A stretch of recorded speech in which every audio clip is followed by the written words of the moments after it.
Inside the hotel.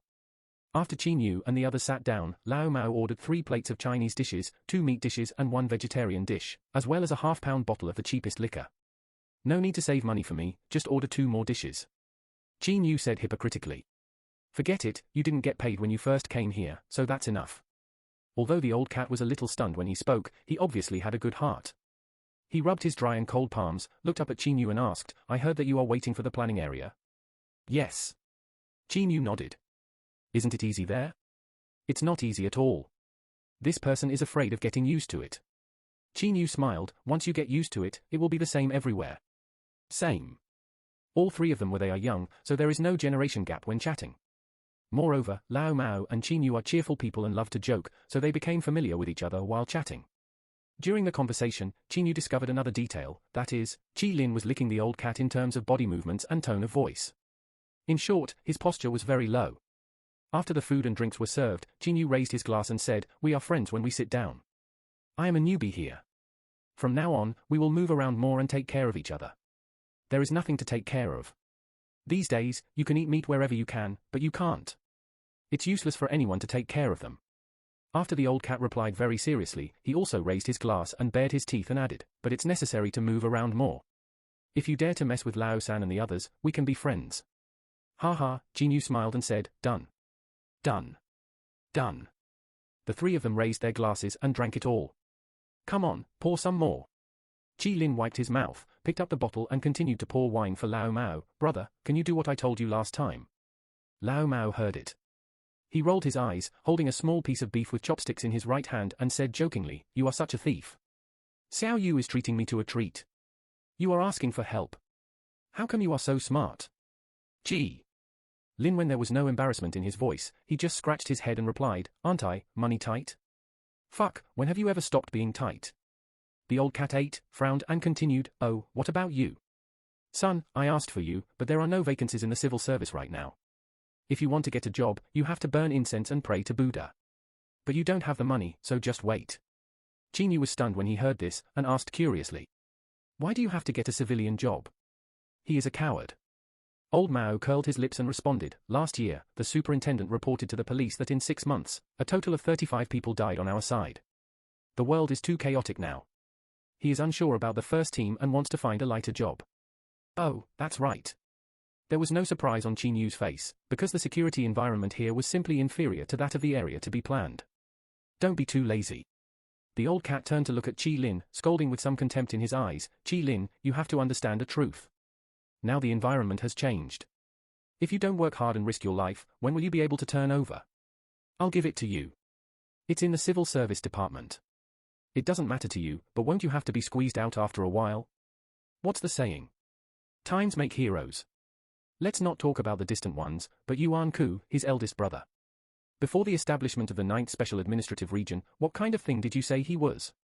But the world has become chaotic, and people have started to rebel. Now in the underworld, no one dares to mess with him, right? He has 6 wives, who can he rely on? You can't rely on anyone, right? I can't compare with him. Qilin bared his teeth and smiled, I just want to make a living without getting sick or suffering from disasters, as long as I can support my mother and my sister. You can do it too. That's all you have to do. The old cat replied with a bit of hatred, I mentioned a team to you. I originally thought you could find some opportunities to join in on your own. But I didn't expect that you wash people's socks every day, serving tea and pouring water. You said you're the only one, so you don't blame others for punching you when they have nothing to do. You don't even have equal status, how can you talk about connections? That's how you make friends, ? Qilin lowered his head and said nothing. Oh, you have such a useless personality, so your father named you Qilin. I am so damn good, but my mother calls me Li Fugue. Tell me, where can you get the fuck to reason with me? Old Mao shook his head. Sighed. Okay, let's not talk about these things and talk about other things. Qin Yu smoothed things over. Having said that, Qilin no longer mentioned the transfer of work to Lao Mao. The 3 of them drank and chatted, and time flew by. It was 9 o'clock in the evening.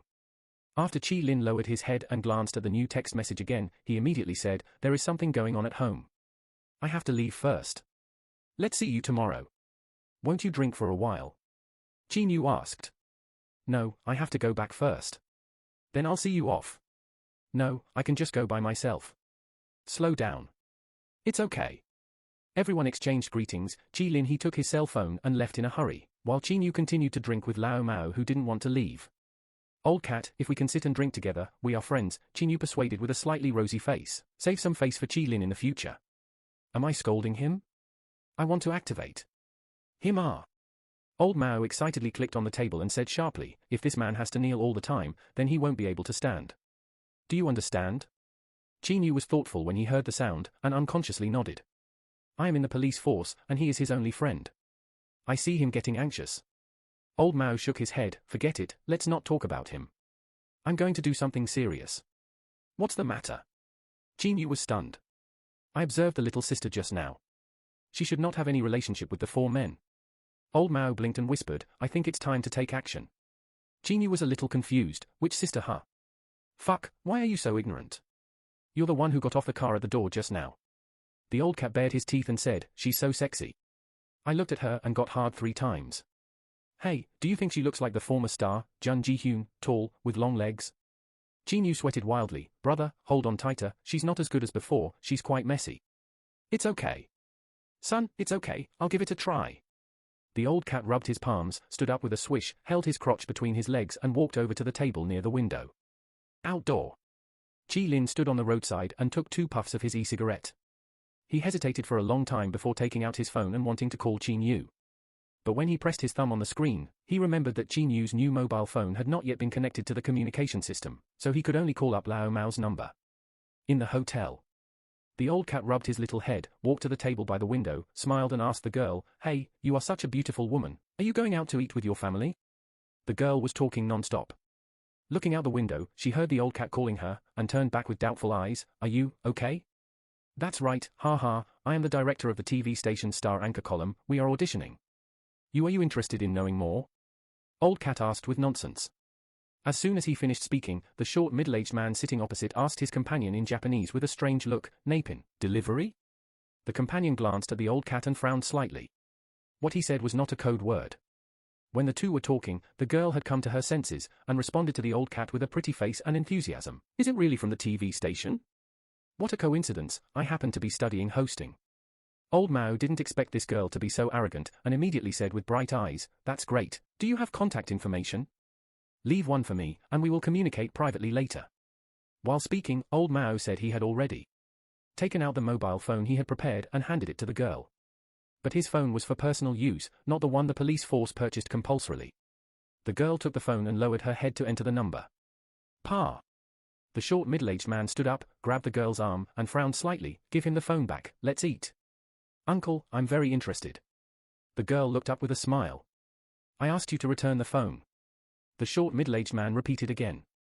Old Mao tilted his neck and glanced at the other person, and said with a smile, I'm really from the TV station, don't be nervous, I don't mean any harm.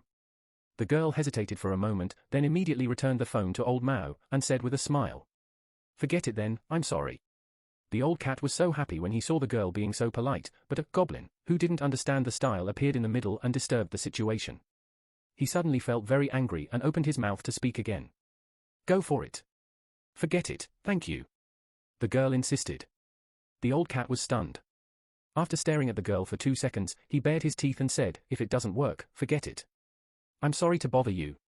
A minute later. Old Mao bent down and sat opposite Qinyu, his eyes strange. Did someone pout it? Ha. Qinyu asked while holding the dish. The old cat blinked and kicked Qinyu under the table, looked down. Qinyu was stunned, lowered his head and looked under the table, while the old cat held the mobile phone in his right hand and said in a low voice, look at the screen. Qinyu heard the voice and looked up, only to see 959595 entered on the screen dialing page. What do you mean? Qinyu was a little confused. Lao Mao rubbed his face with his left hand, lowered his head and said, damn it, we happened upon something. What do you mean? Those 4 men and the girl are definitely not together, she just now he kicked me under the table. Old Mao took back the phone and took a sip of wine, but I can't tell what they did. But something must be wrong. The girl asked us to save her. The dining table by the window next to him, the short man glanced down at his watch and whispered to his companion with a stern face, did we meet the person just now by chance or as a test? It's hard to say. The companion shook his head, looking dumbfounded. The short man glanced at the old cat uneasily, the time has passed, no more waiting, let's go. That's fine. The companion nodded and said to the girl in a cold voice, "Don't cause trouble and leave with us." The girl's white forehead was covered with beads of sweat. She glanced at the old cat and nodded in response. Not far away. The old cat rubbed his cheeks in anger, and asked Qin Yu in a low voice, "What do you care?" Squeak! At the same time, a pure electric car parked in front of the hotel,